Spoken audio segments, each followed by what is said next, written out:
Many weeks now, we have been noticing an outcry regarding the situation in Aleppo, Syria. News reports, social media campaigns, and articles have been highlighting the struggles of the Syrian people. We, as human beings, should be concerned, because this is not a matter of politics or a matter of religion. This is simply wanting peace for our fellow human beings. Very, very briefly, here is what is going on in Aleppo, Syria. In 1970, Hafez al-Assad forced himself into power. In this time, Syrians had a limited freedom of expression, and he had his critics. In the year 2000, his son Bashar al-Assad came into power, and many hoped that he would bring political change. He himself was a Shiite, while his wife was a Sunni. Later, his critics say that he did not in fact bring much change.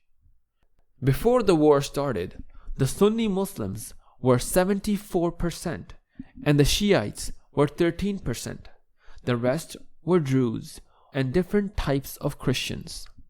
In the spring of 2011, many Syrians started protesting against the government in a movement across the Middle East known as the Arab Spring. The government and the protesters eventually started clashing, and this erupted into a war. There was the army of the government, the rebel groups, and many other groups emerged. In a nutshell, here are the main forces that are fighting in Syria today. The government of Bashar al-Assad is fortified by the Syrian army and is supported mostly by Shiites.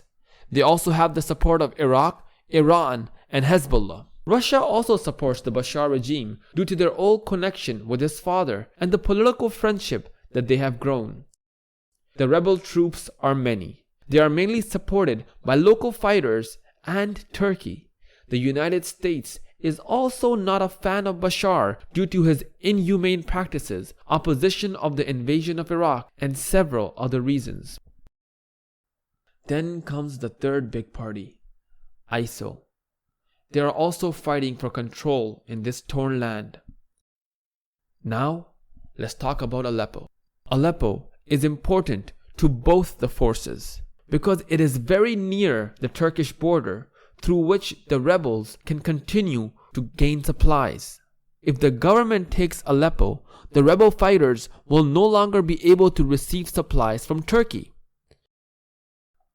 Aleppo did not really take part in protesting against the government in the spring of 2011. However, in July 2012, rebel fighters started coming into Aleppo and a terrible war ensued.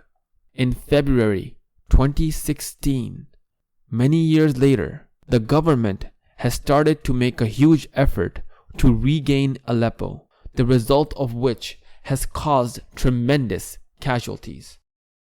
War is very real and has real casualties. Do not let the cries of the Syrian people get muffled. Make your social media profile red. Take part in the political process in helping this situation. Donate to charities like Islamic Relief and the Red Cross, which are working in these cities.